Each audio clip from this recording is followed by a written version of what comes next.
Welcome, everyone. Today we are doing part 3 of our foundations of mergers and acquisition for RPO businesses. And I'm back with our panelists, Matt Kerber, President at ZRG Embedded Recruiting, Jake Rapp, Managing Director at Canaccord, and Joe Marino, Chief Growth Officer at Human People Solutions. To kick us off, I'm going to hand it off to Jake to give us a quick overview of the selling process. So welcome, Jake. Thank you, Elise, and hi everyone. And just to recap, maybe refer to all the details from part 2 of our series here, but just to kind of recap on what a formal M&A process looks like. Think about it in 4 stages. So typically, when an advisor like myself gets involved with, some of our clients, when you're thinking about a formal transaction and a formal selling process, we typically take, first stage is really the preparation phase where you're gathering information and drafting materials. The second stage is an initial phase of marketing where, those target investors or target buyers were conducting outreach, signing NDAs, sharing information, and fielding initial questions. Stage 3 is the field is narrowed after interested parties submit initial indications of interest.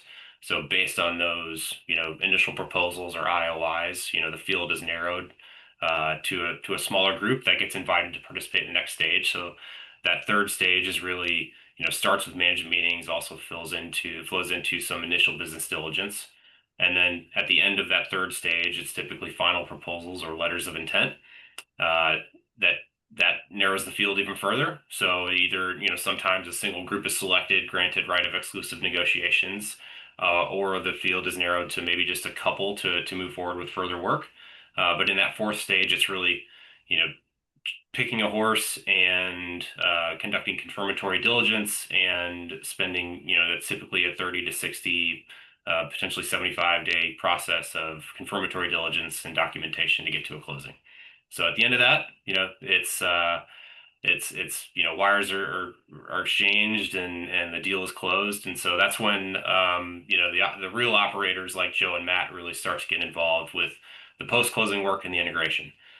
So maybe with that, again, please refer to, part 2 of our series for, a much deeper dive on that process and a further discussion on sort of deal structuring, et cetera. But Joe, maybe I'll hand it off to you to kind of kick us off into a discussion about what happens after closing. Sure, yeah. Thanks, Jake. Appreciate that recap. Yeah, when we talk about sort of post-close, we've labeled that post-close because it technically happens after the close date.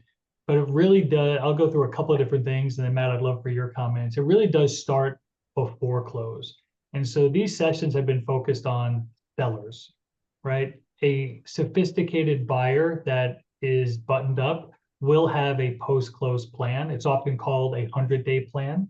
And so if you're a seller, you should ask the potential buyers, do you have a 100-day plan post-close, and what does that look like?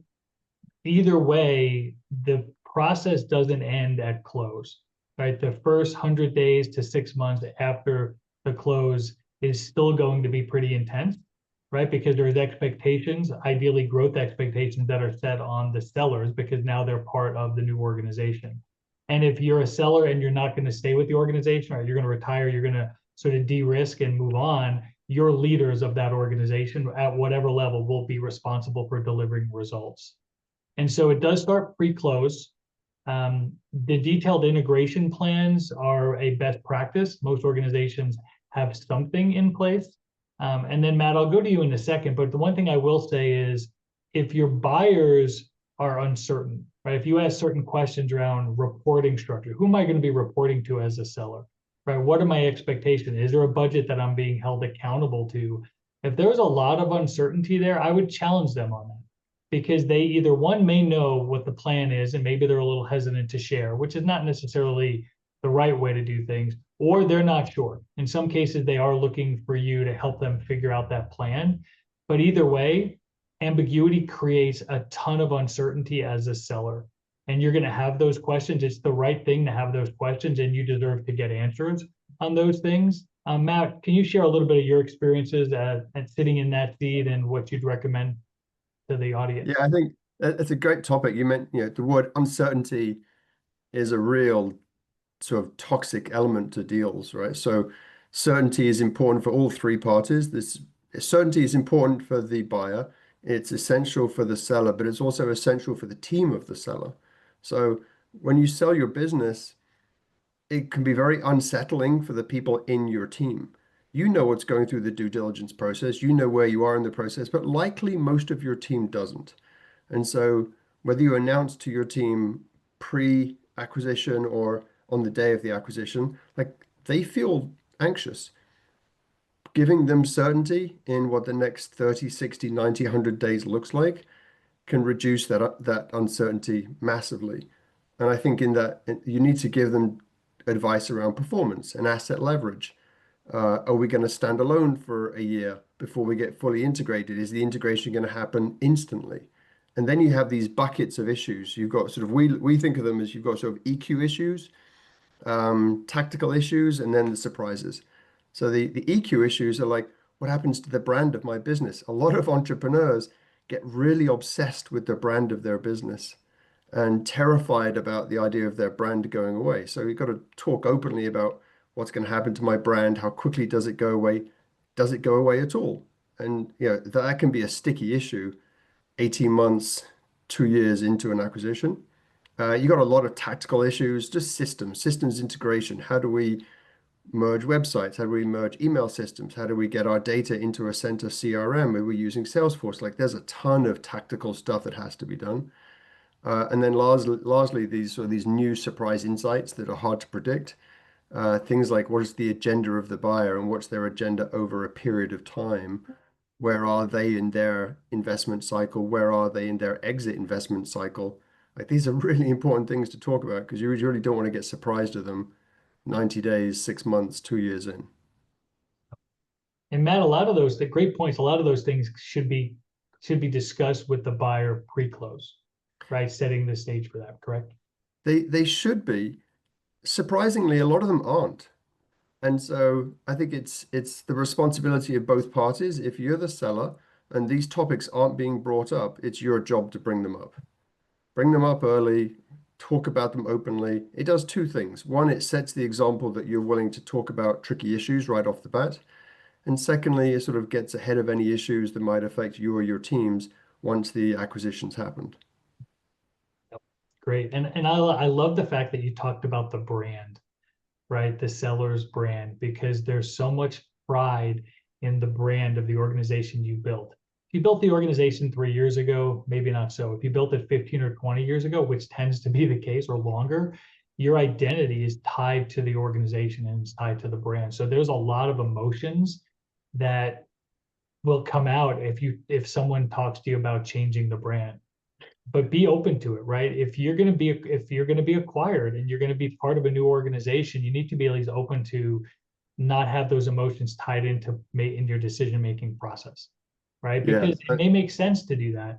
And as Matt said, it does create some openness that tells the seller, like, you're open to have some dialogue. Don't acquiesce just because they say that you should do that if it's the right answer, but definitely explore that a little bit more. Jake, what are your thoughts about post-close from the seat that you sit in? So a lot of what we do in the later stages of the process is Matt, your point is a good one in terms of like strategic alignment on a lot of these post-closing topics of what life is going to look like and what do we want to do in the first 100 days, right? So we definitely facilitate a lot of sessions pre-closing to get those balls rolling. My understanding, and just from having done this and done as many deals as I have, is a lot of sophisticated buyers will have sort of post-closing strategy sessions. Some of these are, a few hours. Some of these are 2 or 3 days, where you're walking through a really deep dive on kind of tactical areas for, and I heard this described to me recently, which is like, okay, where do we want to be in 5 years? And what do we need to do in the first 100 days to start that process? And so that can be a multi-day session to kind of figure out what are the tactical elements of execution to get us where we want to be from a big picture perspective in 5 years. Yeah, we always talk about the 100-day plan because that is the sprint post-close. And we will talk here in a second about what integration looks like, because integration will be longer than 100 days, but they do sort of bleed together. As a seller, you would definitely have to share information that you never have shared before on your financials, right? That your buyer is going to want to know exactly what's getting billed, what you're paying out, what your cost of sales are, what are you paying for your people, right? And so that's going to happen very, very quickly, because that's the investment that was made in you all. You also may hear the term sort of underwritten, right? Like, what was the underwritten expectations of the deal? Ask for what that is if your sellers will tell you that. And usually the underwritten terms are around revenue, but most importantly, EBITDA, right? So what's the EBITDA that is expected to be produced by my organization post-close in the first 12 months after a sale? Because that is going to be what your goal is, or maybe higher, but that at a minimum is going to be what your goal is day one after post-close. And a lot of organizations don't share that. And then you get 3 months, a couple of months down the road, and all of a sudden you're behind budget that you didn't even know existed.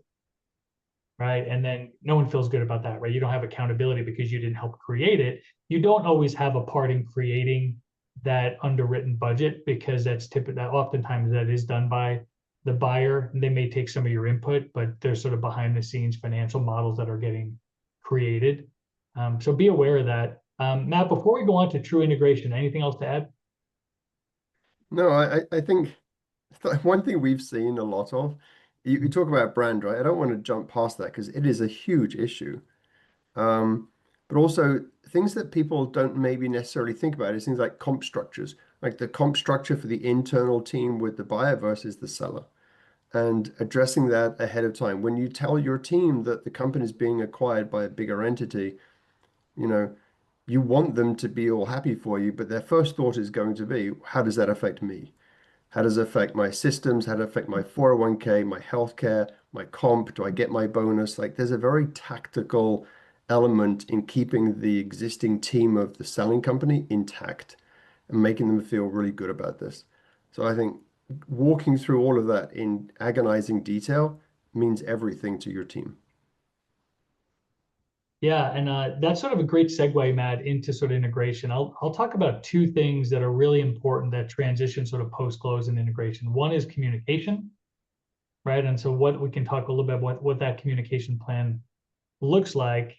And then the other is the overall sort of what is the team going to look like post-close, right? And so when I sort of back up a week or two before the closing date, what we always like to do is we want to be able to engage as many leaders of the acquired company from the seller to understand about what the future is going to look like.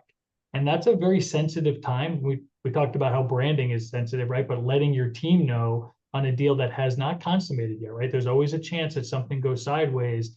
So the sellers are always hesitant to do that. But I would challenge you as a seller to be open, bring people in the tent. We mentioned this in, I think, the first session. Your team is going to be aware that something is going on because you're so tied to the diligence process, and you're going to have meetings and times that are just look and feel different. They're going to sense it. So let that next layer down, sort of like your N-1. So CEO is N-1 is your senior team. One level below that would be N-2. Get down to that N-2 level so they can absorb what's going to happen days, maybe a week before it gets announced to your whole team, right? And so if we go into sort of communication, let's sort of focus on the communication piece for a second. There's lots of ways to communicate. You can have a basic way, which is the deal happens and you send out an email to your team.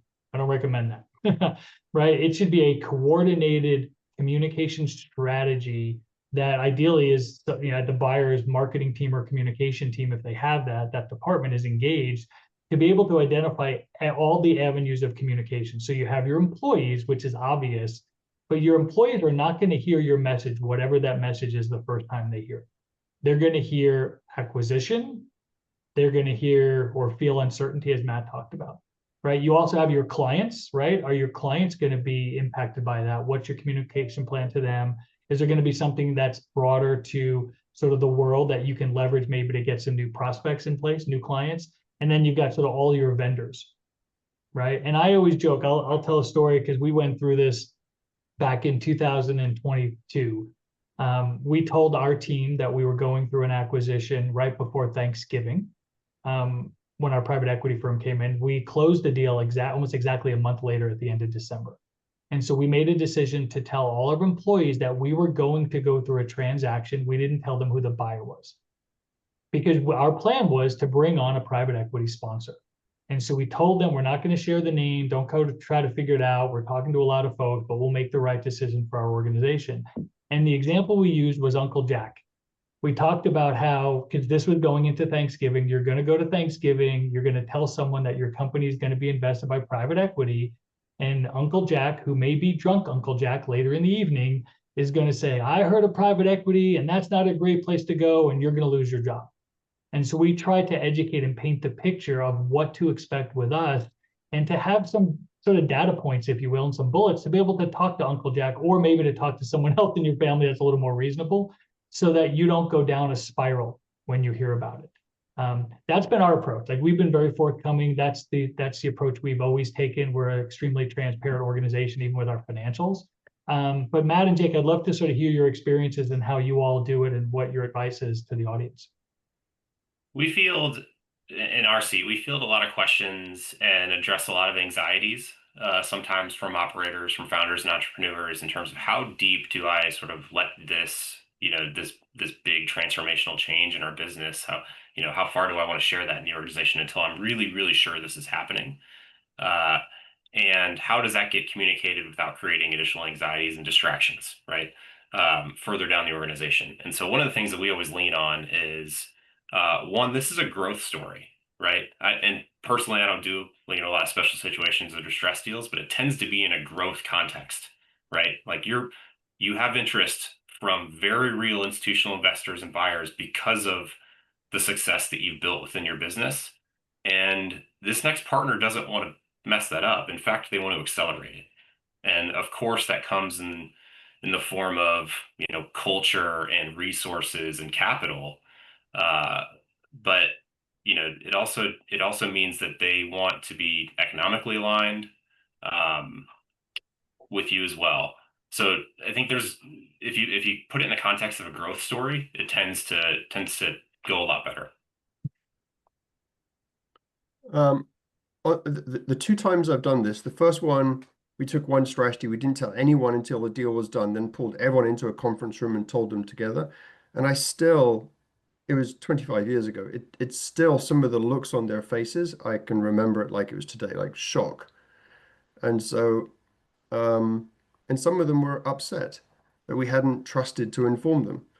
I think at the time we had good reasons, but looking back, I think it was a mistake. So the second time, we pulled our internal team, the closest to the leadership team that we trusted implicitly, gave them a heads up, probably 60 days beforehand, give them plenty of time, plenty of conversations, trusted them. Everyone was fabulous. We actually shared the transaction with them financially as well, and we've had almost 100% stickiness with the team. So I think generally, if you have a leadership team, you should trust them. If you trust them, you should share information with them. I think telling a buyer that you have a brilliant leadership team, you trust them implicitly, but you can't tell them about a pending transaction, there's a contradiction there. Yeah. It's a bit of a red flag. So tell them early, tell them honestly, and let's hope there aren't too many drunken bobs at Thanksgiving who'll start giving them stories. There's always someone else with an opinion. But I think if you trust your team and tell them, it builds a lot of camaraderie amongst that leadership team for about what the next 30, 60 days looks like. And most importantly, what the first 90, 100 days post-acquisition feels like. And that's going to be the period that you'll have the most uncertainty with all of your team members. Matt, what's your recommendation on, obviously it depends on the exact deal, but when do you recommend telling all team members about the transaction? I think the leadership team beforehand, the entire company afterwards. At least that's how we did it the second time, and I think we did a much better job second time than first time. I'm sure there are room for improvement, but that off the top of my head, that would be, of the twice I've done it, that was the better of the two scenarios. I think everyone appreciated it. I think everyone appreciated that we trust and at least brought the leadership team involved quite early on. And of course, as you tell the entire organization, the impact down the organization is less as you go. So yeah, that would be my recommendation. But again, each company is unique to their own situation, so you have to just make your own judgment. Yeah. We usually, yeah, we're pretty similar. We usually try to do it sort of a day or two before close or right after, to tell all team members. Leadership gets communicated with earlier on. And the main reason for that is normally, and this is for everyone, right? When you're looking to close, when you're 2 days out, everything should be in line, right? Jake mentioned before, like wires are going to get transferred. So you've got bank accounts getting confirmed. All that doesn't happen on the day of close. It happens a couple of days before. And when you're at that place, you can feel a little more confident that the transaction is going to happen. Now, again, something could change, but if you feel good about it, you could do it a little bit before. What we like to do is, as a leadership team, a smaller leadership team on the buyer side, we'll actually meet with the leaders of the selling group, ideally sort of a week before, so they could process it. And we may have had multiple interactions before the close. And then right after the close, we like to have our smaller executive leadership team meet with all of the acquired seller employees, and it's via Zoom these days. And we can mention the fact that we've worked with and already talked to 3 other leaders. And just by us sharing that, we see sort of shoulders come down, right? Oh, you already talked to my leader? And then they go and talk to the leader and like, yes, we've talked to Joe and the rest of the team, and they feel good about it. And that trickles down. Body language is super important. You know, I always say like every kind of word matters, right? Because uncertainty is exemplified if you have some uncertainty in some of those discussions. With that, I think we're close to closing. Jake and Matt, other thoughts on sort of post-closure integration before we wrap? Jake, you have some thoughts first? You know, the other dimension I might add is, and I think this gets back to maybe something we mentioned in parts 1 and 2, which is really like the discovery phase of getting to know, you know, your buyer on what their intentions are post close with respect to, you know, some of these topics around brand, around, you know, integration isn't binary. It's not an all or nothing. There can be varying degrees of integration with you know, if there is a strategic platform that you're folding into. You know, certainly there are some elements of, you know, execution that can be integrated without having to change sort of the front end of the business, right? We certainly see this in areas where there's like vertical expertise within the RPO business, right? And so you want to keep, you know, a specific team or operation that's calling on a specific sector that may be different from other parts of the organization. So it's really about understanding what the intentions are and getting to know and trusting that, you know, the buyer's going to do what they say they're going to do pre and post closing. Yeah, I like that. Thanks, Jake. Last couple of thoughts for me, Joe, is one, I think it's really important that you think about the transaction as the beginning of a new chapter. Like you just shouldn't obsess on the fact that it's the end and how terrific you are and how much money you've made, because that really allows you to take your eye off the ball. So it's just a new chapter. Congratulations, but there are new exciting challenges ahead, new assets you can use, new growth, new companies, new clients, new services you can provide. So it's really sort of a growth story. I think that's really the key takeaway. I worry sometimes about a transaction for a lot of founders is the goal, is the end, and it really shouldn't be seen that way. Yeah, great points, Matt and Jake. My sort of final piece of advice is I'll say one thing, which is post-close as a founder / seller, or definitely your team, your leadership team and your employees, they're going to be working with the acquired company. Make sure you set them up for success and that organization fits your culture, because those folks are going to have a lot of years, a lot of hours working with that new organization. So set them up for success. Think about that on the front end. Hey, Jake. Matt and Jake, it's always a pleasure chatting with you. Lamise, thank you for having me. Joe, I have one quick story, just 10 seconds. And there was one acquisition I heard about where the sellers decided to take a month off after the acquisition. And I was like, it was the worst thing they could have done. They were so excited, but like, put off your month vacation to at least 6 months after the closes. So your team is in complete chaos. I've seen that happen in a workplace in my first job where the leader took off after the launch of the product, and yeah, that's a good lesson to learn early on, not to do. I think we've Awesome. learned a lot of not to do in these conversations, but also terrific tips for success for very well framed of process of the mergers and acquisitions. So I want to thank all of you for your great insights, for your input, your practical experiences, very valuable for the conversation. So Matt, Jake, and Joe, fantastic conversation. Thank you so much for your contribution, and we'll see you all in a later RPOA event. Thank you so much. Thanks, Thank Lenise. you. Thanks, Thank everybody. you.